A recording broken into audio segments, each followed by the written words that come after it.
여러분 안녕하십니까? 데이너임입니다. 오늘 초청 손님을 모셨습니다. 자, 이 초청 손님은 이 책의 저자분이신데요. 책 제목은 진정한 민주주의를 향해, 부제목으로 부정선거의 미래와 정치개혁, 이런 제목의 책을 제가 앞으로 이제 읽을 작정이고요. 이 책의 저자이신 윤성남 박사님은 56년 논산 출신이시고요. 휘문고를 졸업하시고 경기대학에서 회계학, 성균관대학에서 정책학 하시고 세무학 박사학위를 받으셨고요. 재무부, 국세청 등에서 공직을 거치신 분이고요. 특히 애국심이 상당히 뛰어나신 분이라 이런 진짜 대한민국을 바로잡겠다는 이런 저서를 집필하셨는데요. 우리 윤성남 박사님 자기소개 좀 부탁드리겠습니다. 안녕하십니까. 방금 소개받은 윤성남입니다. 저는 국회청을 다녔기 때문에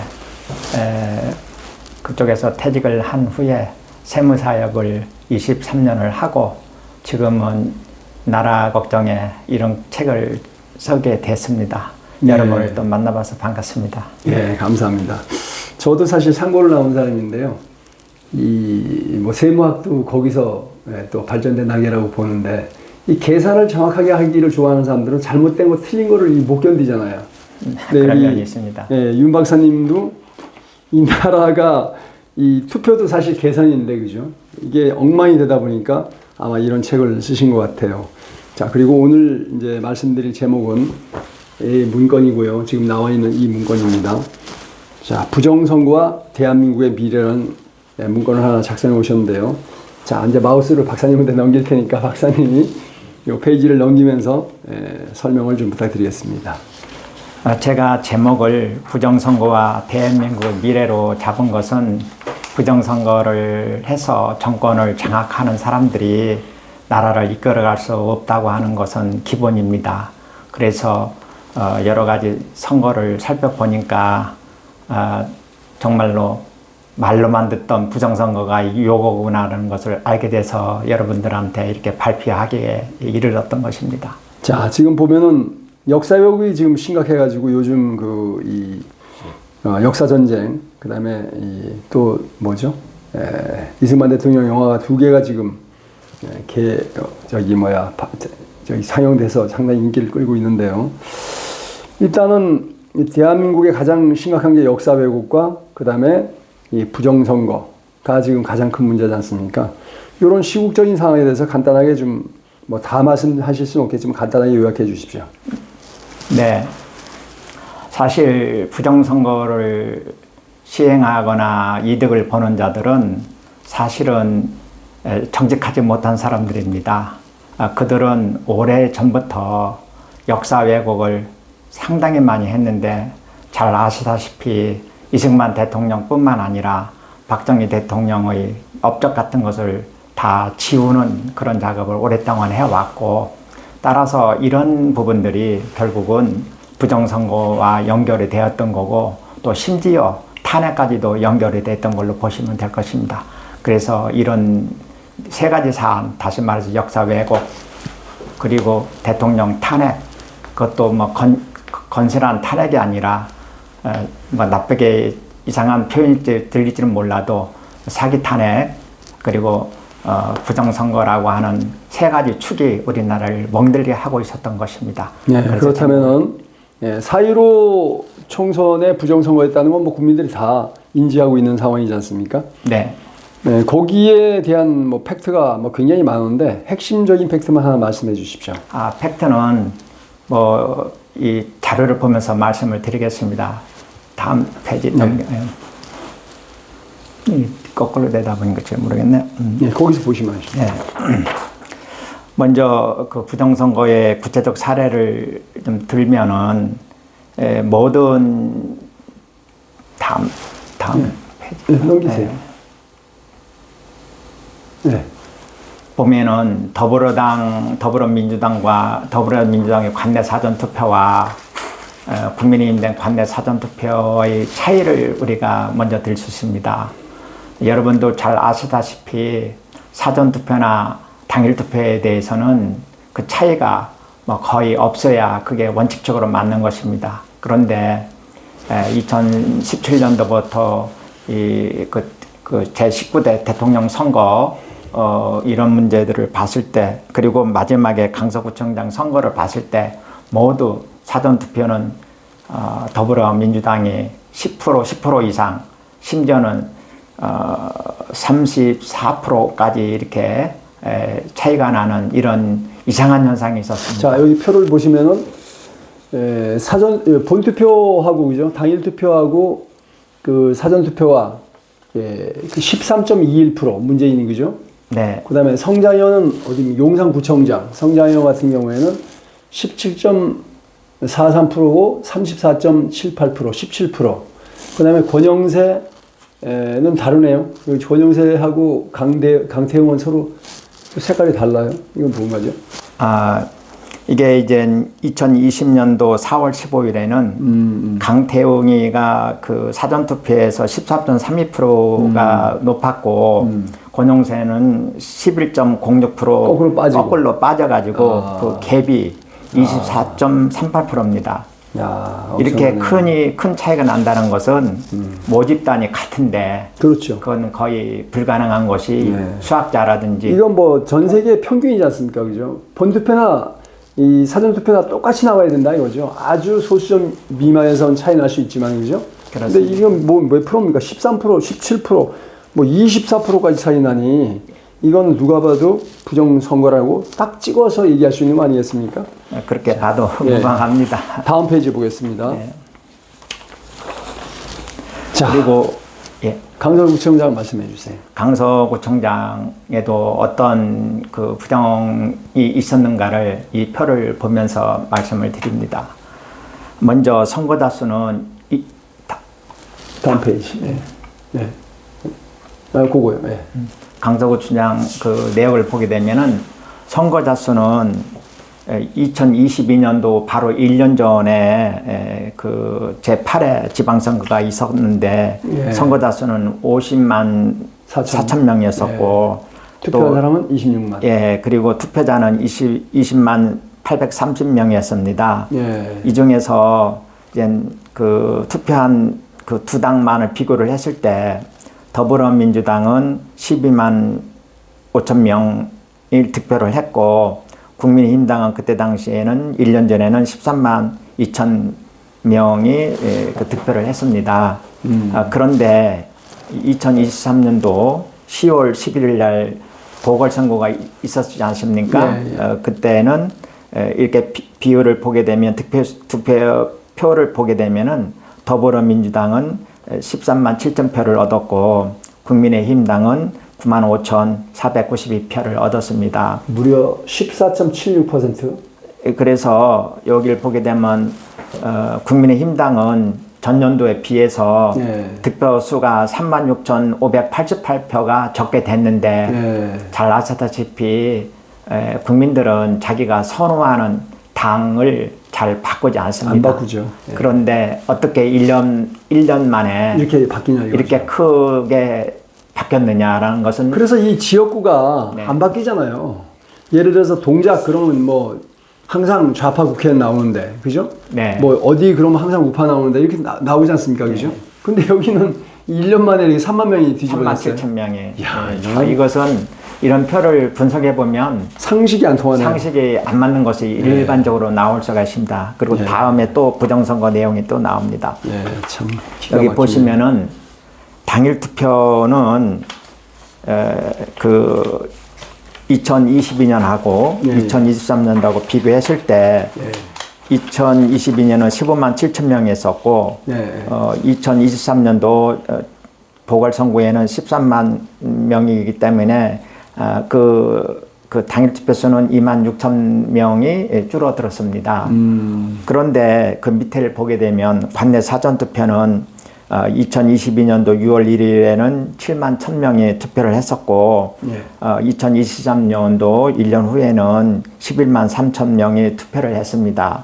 얼마만큼 들었냐? 4만 1,704명이 들었어요. 투표가 그렇게 왕창 들었다는 얘기죠? 이상하지 않습니까? 이렇게 이쪽 당일 투표는 뜰고 네, 네, 네. 사전 투표가 엄청나게 늘었는데 또 이 표차가 네. 서로 똑같이 늘으면 우리가 좀 이해할 수가 있는데 거꾸로 민주당은 엄청 늘고 민주당은 102%가 102% 늘었고 늘어버리고. 그리고 국민의힘당은 1.97%밖에 늘지를 않았어요. 야, 거의- 늘은 만큼이 다 거의 100%가 그쪽으로 갔다는 얘기예요. 예, 글로 더불어민주당이 갔는데 야, 진짜. 이것은 우리가 상식적으로 생각할 때 상식이 안 통하죠. 이것은 이해할 수가 없지 않냐. 야. 이런 부분이 있습니다. 자, 그래서 이제 요건 뭐 넘어가고요. 7페이지 한번 통계학적 이산 현상 한번 소개해 주십시오. 7페이지. 네. 쭉 넘어가 7페이지.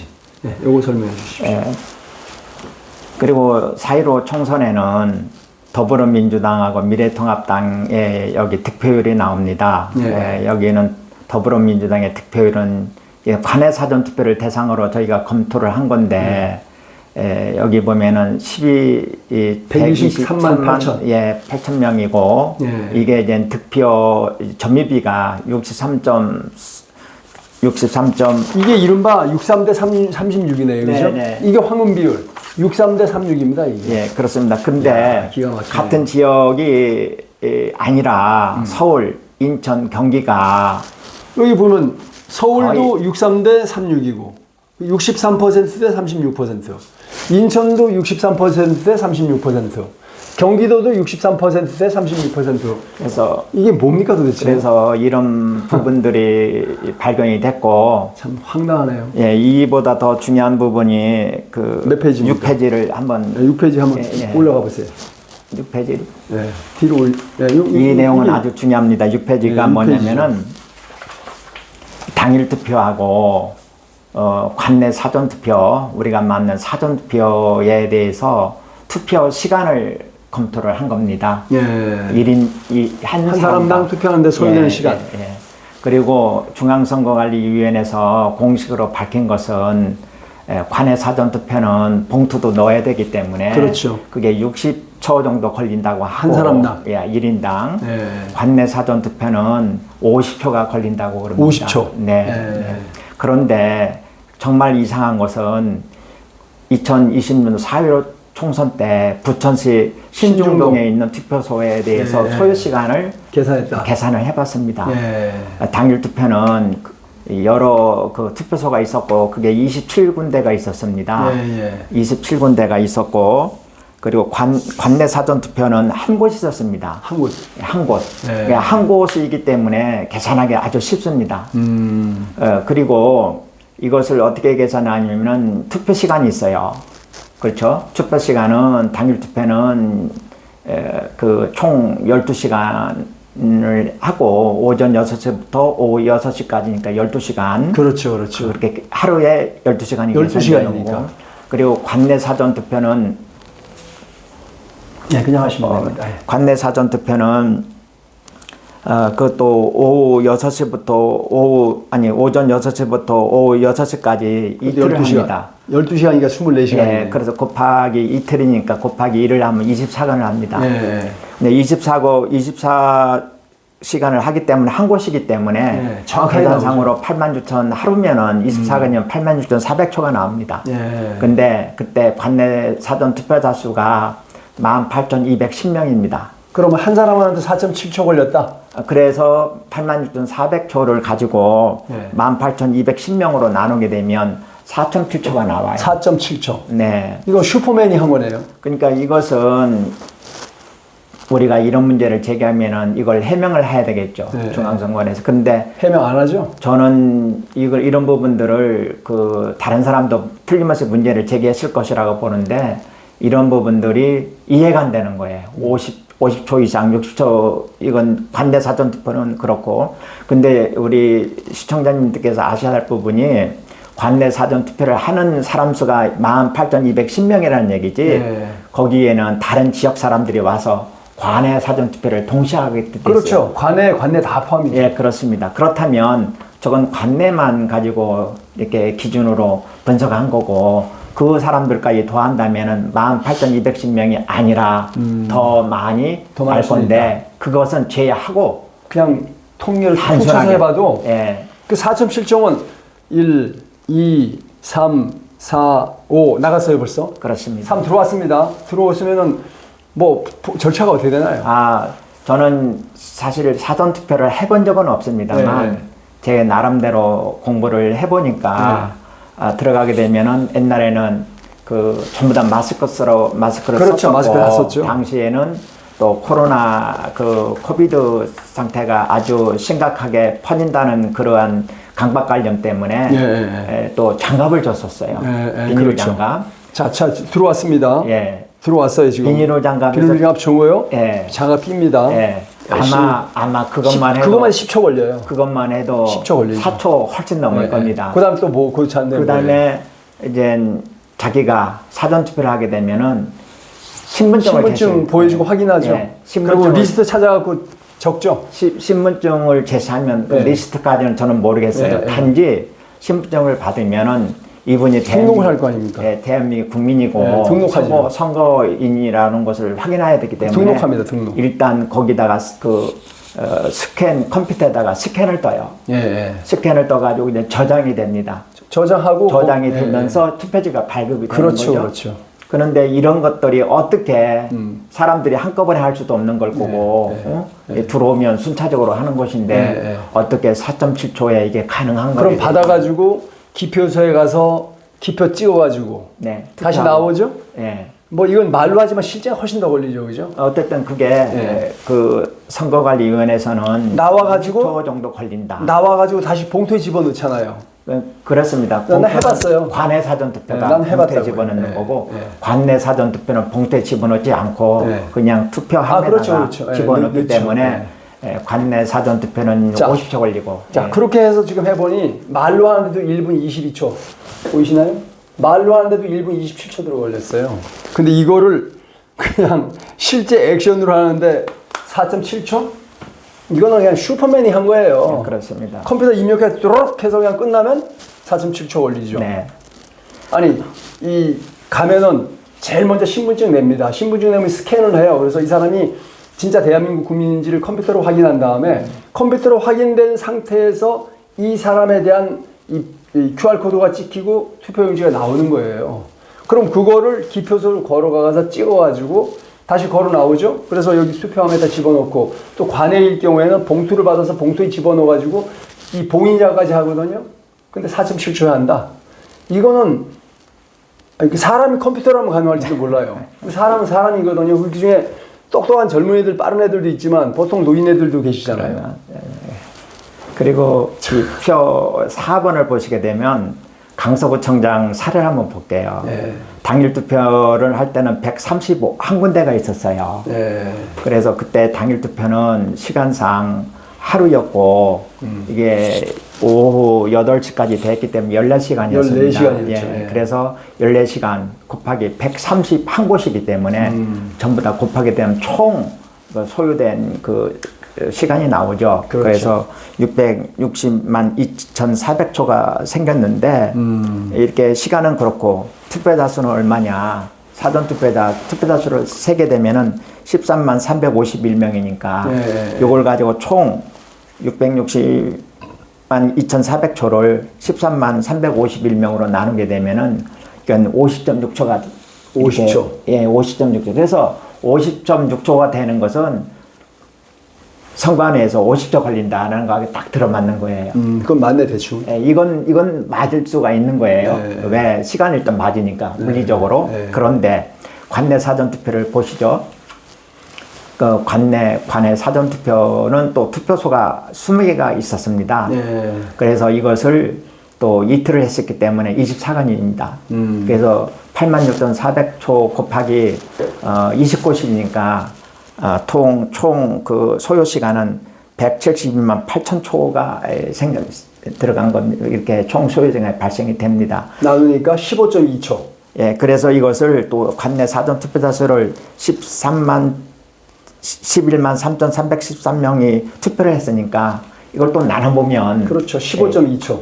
그 1인당 투표 시간이 나오죠. 15.2초가 그냥 걸리 나옵니다. 이 사전 투표하시는 분들은 슈퍼맨이야. 그러니까 뭐냐면은 사전 투표를 우리가 아까도 사전 투표는 41,000 아까 보셨지 않습니까? 네.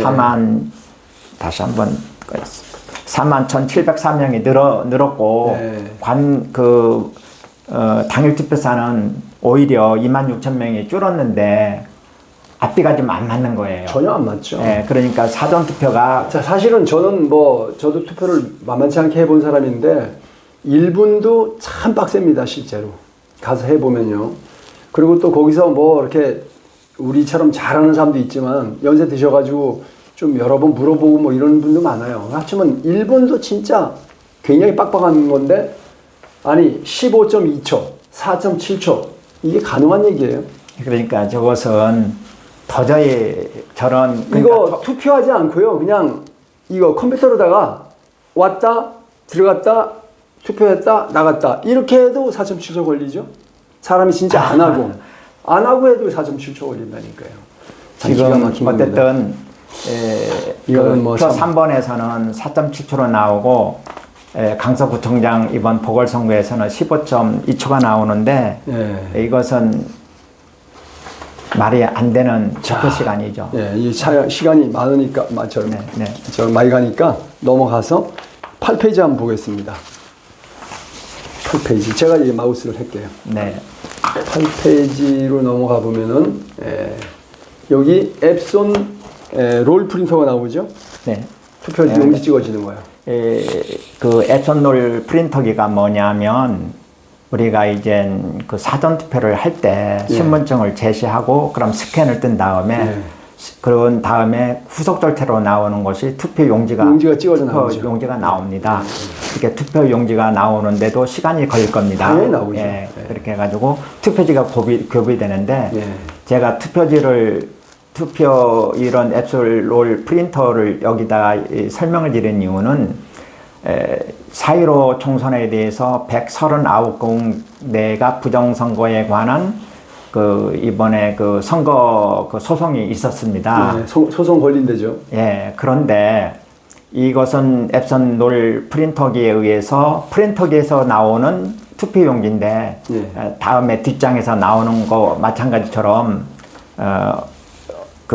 여러 가지 이런 투표지가 나오는데 이것은 이제 앞에 위조 날인데 투표지 인용이라는 것은 4.15 총선 재검표 과정에서 투표지 용지가 찍혀 있는 도장들이 동그란 것이 아니고 너무나도 찌그러든 거 있고 타원형도 있고 이거는 어쨌든 그 용지는 앱슨 롤 프린터에서 찍었다 하더라도 이 날인은 사람이 직접 한 거잖아요. 그죠? 그렇죠. 요 날인이 아니라 사람이 진짜 기표 도장은 기표 도장은 사람이 직접 한 거잖아요. 사람이 찍는데 선거관리위원회에서는 기표 도장을 동일하게 똑같잖아요. 똑같이 전국 동그라미 안에 사람이 이제 그렇게 했는데 이게 그 투표 장소에서 이렇게 찌그러지는 도장이 나왔다 했던 것은 사후에 이거 사전 투표 아니 요게 정상입니다. 요거 박정 써져 있는데 저거 그렇죠. 그렇게 근데 여기 보시면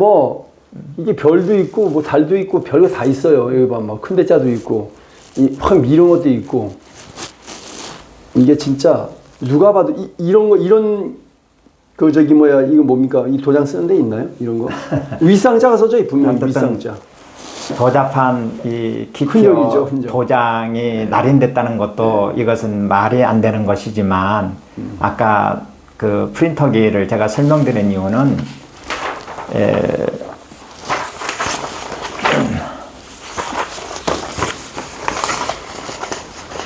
너무 깊이 들어가면 끝이 없습니다. 네, 어쨌든 빳빳한 투표용지가 빳빳한 투표용지가 자, 그리고 여기 이제 화살표가 돼 있는데요. 저 화살표는 왜 찍힌 걸까요?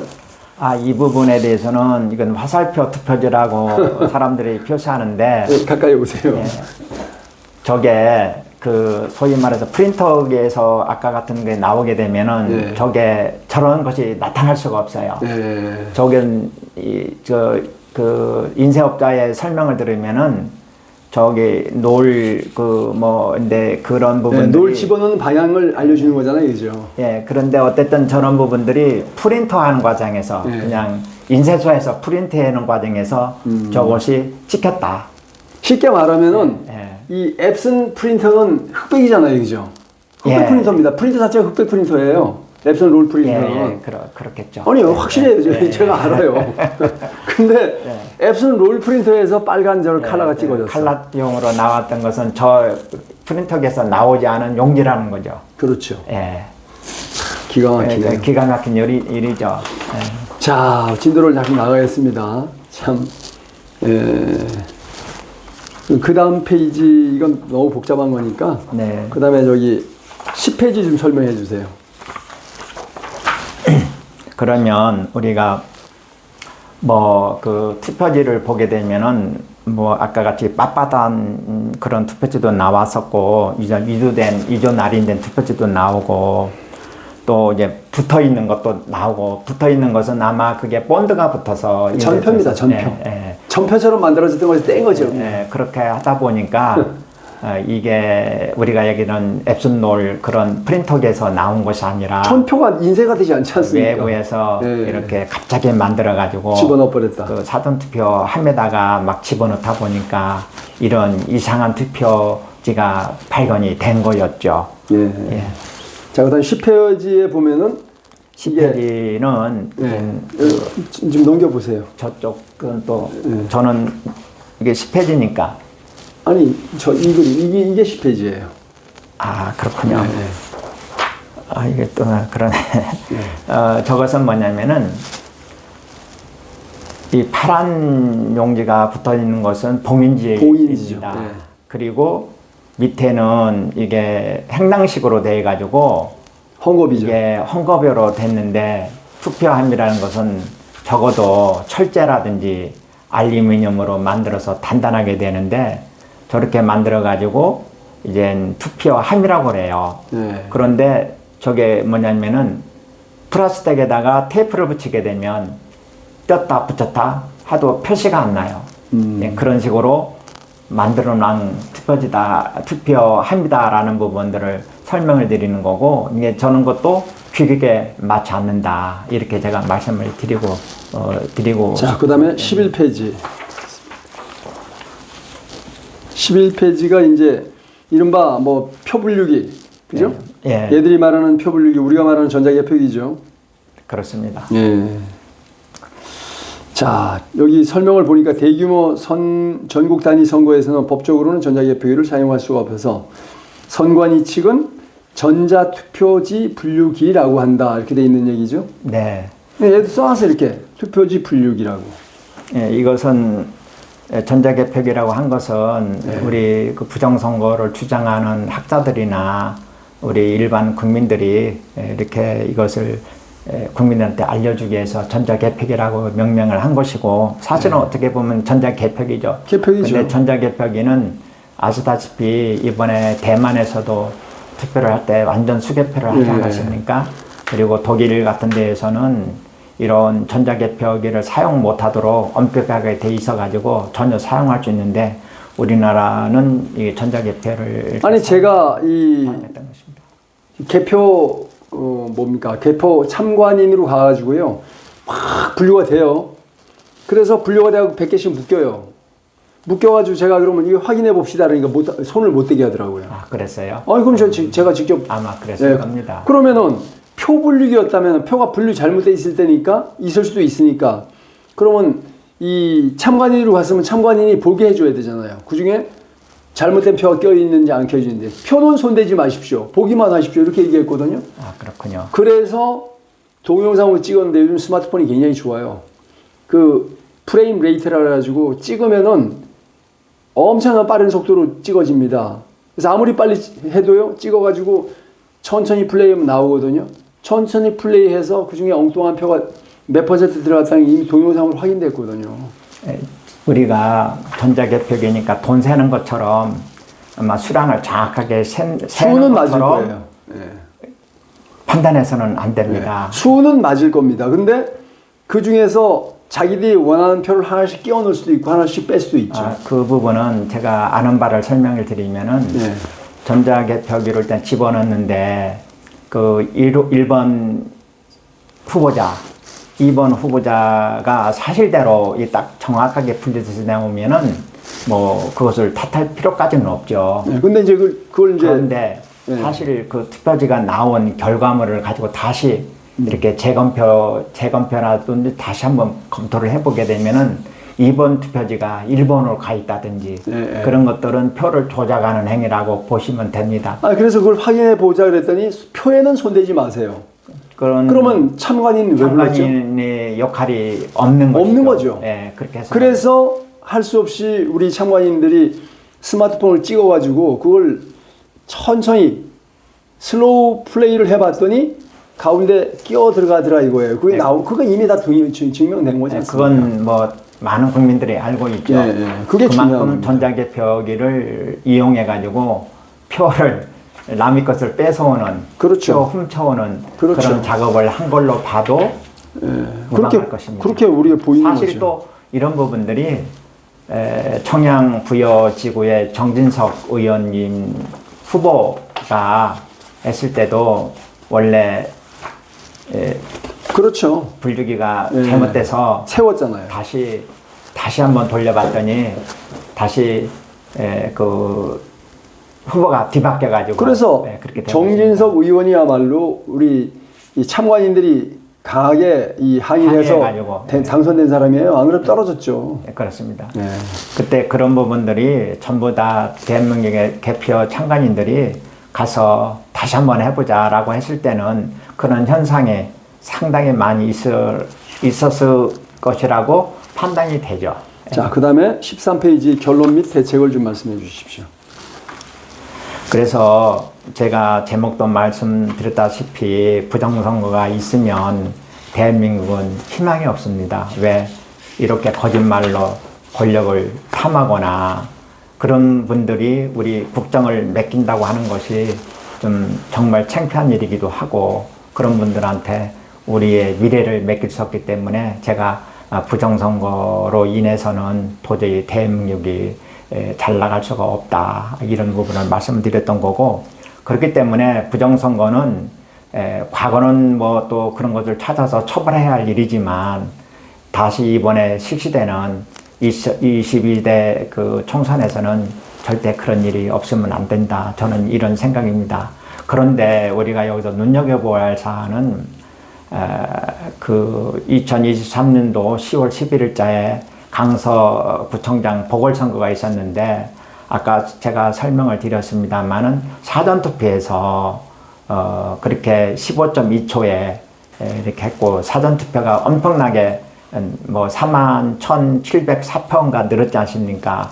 그 당투표는 엄청나게 줄고 그게 이상하다고 생각하는 것처럼 그런데 그렇게 제가 볼 때는 부정선거를 딱 이렇게 해놓고서 그게 윤 정부의 중간평가라고 이렇게 하지 않았습니까? 저는 그런 부분들이 제 개인적 심정으로는 이번에도 또 부정선거를 하려고 자꾸 이렇게 속이고 있구나. 국민들이 너무나도 무관심해서 그렇든지 좀 순수해서 그랬든지 이런 부분들을 저는 자꾸 너무나도 걱정이 돼서 제가 이런 분석을 해봤던 것입니다. 네.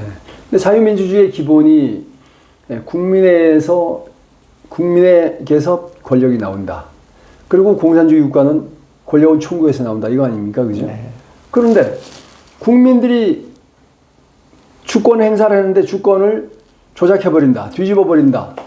국민은 주권이 없는 거죠. 자, 국민하고 인민의 차이는 인민은 그냥 공산당이 결정한 대로 따라가는 게 인민입니다. 아무런 권력이 없죠. 근데 국민은 지도자를 뽑을 수 있는 힘이 있는 게 국민인데요. 지금 지도자를 누가 뽑습니까? 국민이 못 뽑는 거예요. 이렇게 되면요. 국민이 뽑는 게 아니라 전자개표기가 뽑는 거죠. 그리고 정확하게 말하면 전자개표기를 조작하는 사람, 전자개표기를 운영하는 사람이 뽑는 겁니다. 이게 뭡니까 도대체? 전자정부예요 지금 이게? 이게 전자정부는 아니잖아요. 우리가 말하는 전자정부라는 거는 행정 시스템이 전자 시스템에 의해서 신속하고 빠르고 정확하게 되는 게 전자정부지 이런 식으로 전자 조작을 하는 게 전자정부는 아니지 않습니까? 이번에 우리가 대만 선거에서 봤듯이 대만이 뭐 반도체는 사실 우리보다 좀 앞섰다고 볼 수도 있어요 사실은. 근데 세계에서 가장 디지털화된 나라가 선거와 투표와 개표는 가장 아날로그식으로 해서 완벽하게 선거 부정, 중국 공산당의 개입을 막았는데 우리나라도 그렇게 해야 되지 않을까 싶어요. 그거 어떻게 생각하십니까? 좋은 질문을 하셨고요. 또 그런 일이 없어야 되기 때문에 뭐 그런 일이 없다면 뭐 전자개표의 위험성은 항상 상존되어 있기 때문에 그런 부분들을 우리가 피해야 할 것이고, 특히 그 투표를 조작하는 세력들은 그걸 이용해 가지고 당선되는 사람하고의 여러 가지 보이지 않는 카르텔이 이렇게 만들어진 있는 것이라고 보여집니다.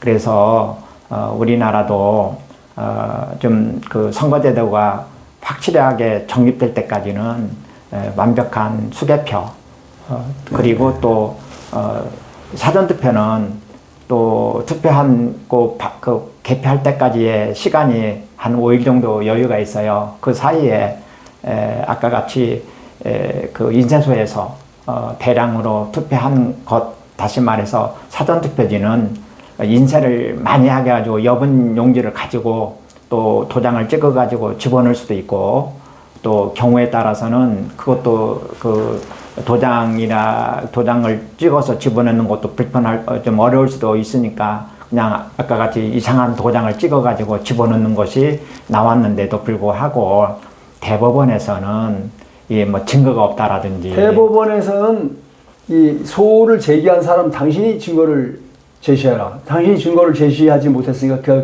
기각해버렸다. 이거 아닙니까?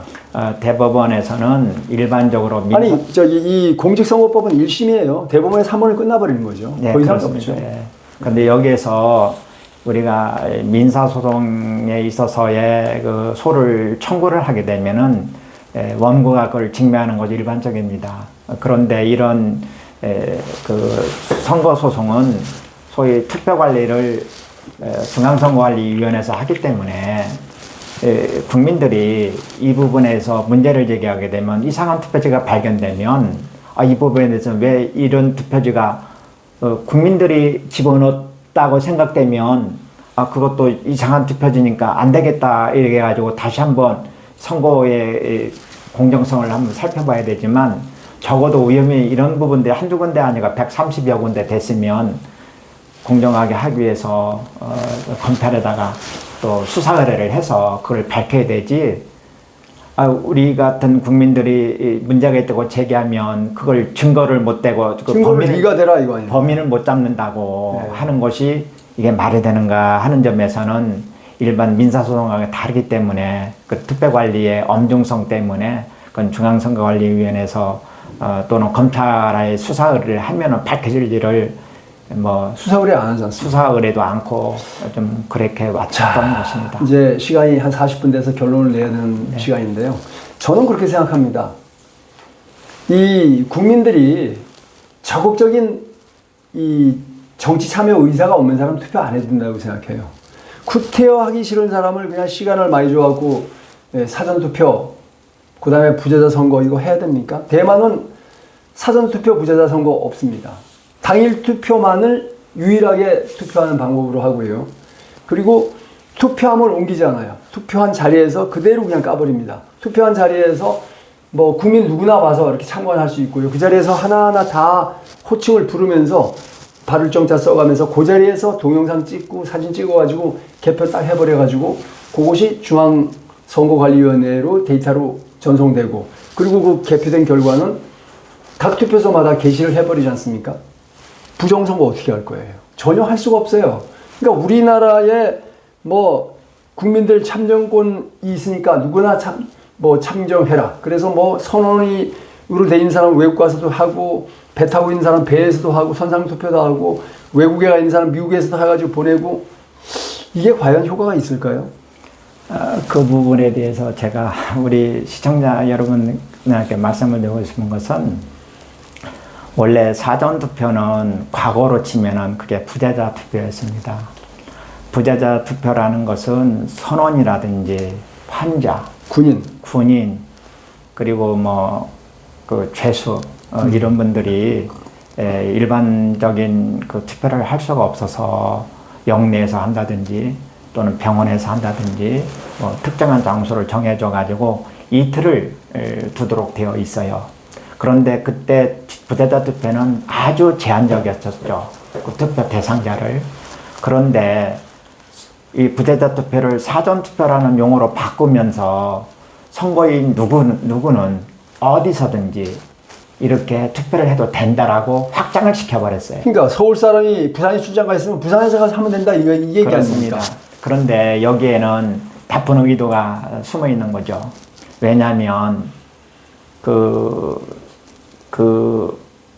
그리고 투표를 하게 되면은 그런 부분들이 그걸 관내 투표제라고 하는데, 관내 투표제는 또 우체국에 또 머물러 그렇죠. 있어요. 예. 거기서도 이제 조작이 가능하죠. 조작을 하면은 이런 문제가 또 발생할 수 있는 거고, 또 사전 투표도 마찬가지로 또 묵혀 있는 시간에 저렇게 그 투표함을 테이프로 붙이는 거 뜯어내서 그 인쇄된 투표지를 도장 찍어가지고 집어넣는다든지 그런 것이 발생이 되는데, 아까 그 대만이나 또 선진국에서는 사전 투표라든지 그런 투표제도 부재자 투표가 없는 이유가, 우리가 잘 아시다시피 100%가 나와서 투표하면 다 좋지만 현실은 그렇지 못합니다. 그럼요. 그런데 우리가 이제 대수의법제라고 해서 우리가 몇만 명 중에 몇만 명이 만 명의 이제 선거인이 있다고 했을 때 1000명 정도만 해도 민의를 대변할 수 있다. 의사가 거의 반영이 됩니다. 예, 예. 그래서 뭐냐면은 우리가 이제 그 여론조사를 한다든지 그럴 때는 모집단을 보통 그렇죠. 500 내지 1000명만 해도 그 민의는 파악된다 이거죠. 오차가 별로 없습니다. 없기 때문에 굳이 다 참여시킬 필요 없죠. 참여시켜가지고 이런 그 모양새만 갖춰서 한다는 것은 뭐가 좀 이상한 점이 있다. 그냥 그게 그냥 조작을 위한 사전 포석이 아닌가 이런 생각이 들어요. 저는 그렇게 생각하죠. 대부분 사람들이 그렇게 자, 생각합니다. 그래서 여러분 우리 오늘 윤 박사님 나오셔서 좋은 말씀 해주셨는데, 뭐 제가 진짜 다시 한번 정리를 하면은 우리나라도 대만처럼 이 뭐 사전 투표죠. 지금 정확하게 사전 선거인가요? 사전 투표죠. 사전 투표 없애자. 이제 부재자 선거 뭐 확장해서 사전 투표로 바꾸고, 또 그냥 그 서울에 사람이 부산 출장 가서도 그냥 부산의 대연동에서 그냥 찍을 수 있어. 이게 뭐죠? 그건 관내 사전 투표. 관내는 자기가 사는 지역 내에서 선거를 하는 것이 사전 투표고. 그러니까 이거예요. 그 서울 종로구 관철동에 살아요. 제가 예를 들면. 근데 관철동에 사는데 내가 선거하는 날 미국 가야 돼. 그러니까 미리 가서 찍는 게 그 관내 사전 선거구이죠. 사전 선거라 그러냐? 그다음에 이제 내가 종로구 관철동에 사는데 투표하는 날 부산에 출장 가야 돼. 그러면 투표하는 날 뭐 하여간 시간이 안 맞으니까 부산에 가 있으면서, 그죠? 부산에 대연동 가서 찍어버리는 거야.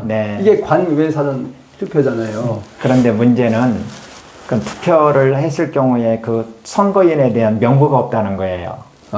규정에는 그 전산으로 이제 투표 그 관리를 하잖아요. 소위 스캔해서 신분을 하게 되면. 그럼 거기 명단이 있어야죠. 그러면 전산으로 했기 때문에 전산으로 출력을 하게 되면 그게 사전 투표 선거인 명부가 되는 거잖아요. 누가 예를 들어서 이 서울 사는 사람이 부산 대연동에 가서 했던, 충청도 논산에 사는 사람이 가서 대연동에 가서 했던, 그 대연동 사무소에서 투표한 사람이 100명이다 그러면 100명의 리스트가 거기 있어야 될 거 아니에요.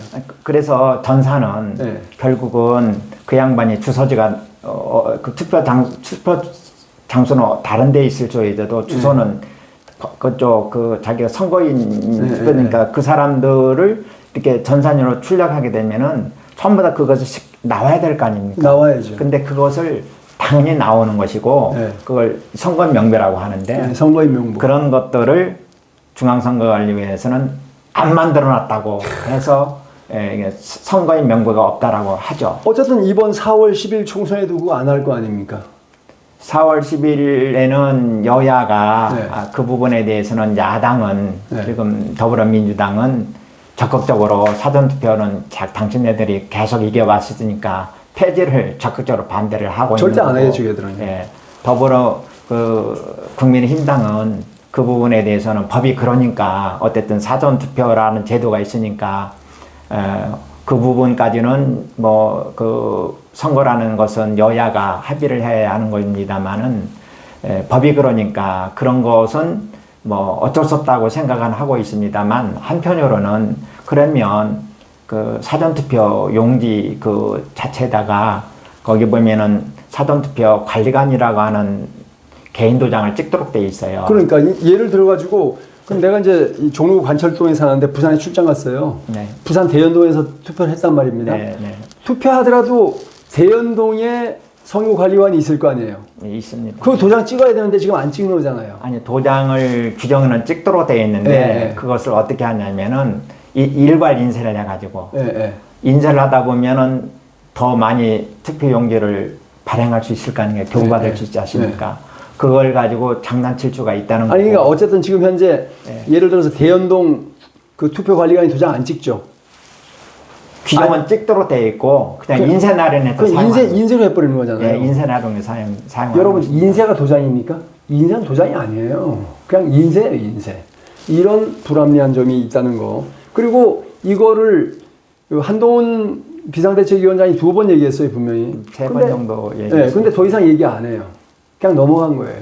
그냥 그 국민들의 정서가 좀 굉장히 이반하니까 그거 그냥 대충 이렇게 뭡니까 그거 이렇게 좀 뭡니까 이렇게 등등 두들겨주고 그냥 넘어간 거예요. 한동훈도 확실한 의사가 없어요, 제가 볼 때. 글쎄 뭐 저는 한동훈 위원장님께서 근데 부조 사전 투표 용지에 대해서 그 투표관리관에 날인을 찍어야 된다. 본투표에서는 그 관리관에 도장을 찍는데 반해서 왜 사전투표지는 인쇄도 쓰느냐 이런 주장을 했던 건데 선거관리위원회에서는 인력 문제라든지 뭐 여러 가지 편의성 때문에 그렇다고 그러는데 그것은 좀 이해가 안 되는 그런 말이고 어쨌든 법에는 그렇게 돼 있지 않습니까? 법대로 하라면은 그걸 인쇄하는 것이 날인은 아니거든요. 그렇죠, 날인은 아니죠. 그러니까 법을 위반했고. 하여간 지금 뭐 그런 상황이고요. 저는 좀 조금 이제 참 분통 터지는 것이 한동훈 장관도 그냥 체면치레상 몇 번 얘기하고 그리고 끝내버렸고 제가 여러 번 방송에서 뭐 요청을 하고 뭐 많은 사람이 했습니다만 윤석열 대통령도 국무회의에서 그거 정식 안건으로 얘기해가지고 선관위를 압박하면 지들이 안 하고 어떻게 하겠습니까? 안 해요, 윤석열 대통령도. 그분에 대해서 정말 분통 터진다 이런 말씀을 드리고요. 그래서 제가 좀 우려하는 것이 대한민국 국민들은 옛날에는 잘 몰라서 그렇다고 하지만은 이제 알잖아요. 최근에는 상당한 많은 분들이 알고 있어요. 알고 있으면서 알고 가만히 있는 거죠. 있고 이런 부분들이 국민이 요구가 있으면 정부는 그런 것을 밝혀야 할 의무가 있는 의무가 있는 것이라고 거죠. 생각하는데 네.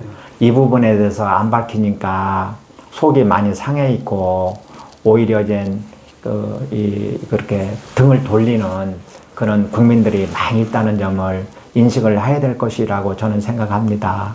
그리고 이상하리만큼 사전투표에서는 이렇게 졌다고 하는 부분이 발생이 됐지 않습니까? 그건 현실적으로 투표 결과가 그렇게 나왔으니까 아까도 투표 시간을 비교해 봤을 때 사전투표가 워낙 많이 이 수상한 표들이 들어갔기 때문에 도장도 이상할 뿐만 아니라 시간도 틀리고 그리고 저게 행당식 그런 것도 나오고 모든 것들이 앞뒤가 안 맞는데도 불구하고 이것을 그냥 지나갈 수는 없는 것인데 그래서는 국민들이 너무나도 실망하고 있다는 점들을 깊이 유념해야 될 것이라고 저는 생각합니다. 네, 오늘 박사님 출연해 주셔서 감사합니다. 감사합니다. 자, 저는 개인적으로 마무리 말씀을 드리면요. 대한민국도 대만처럼 철저한 이 사전 선거 없애고 본투표만 진행하고 그 다음에 100%이 아날로그 방법으로 개표하고 그 다음에 투표함 이송 없이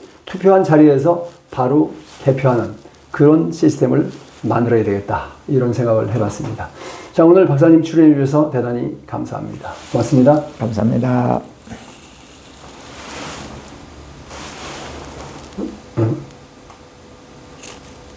제가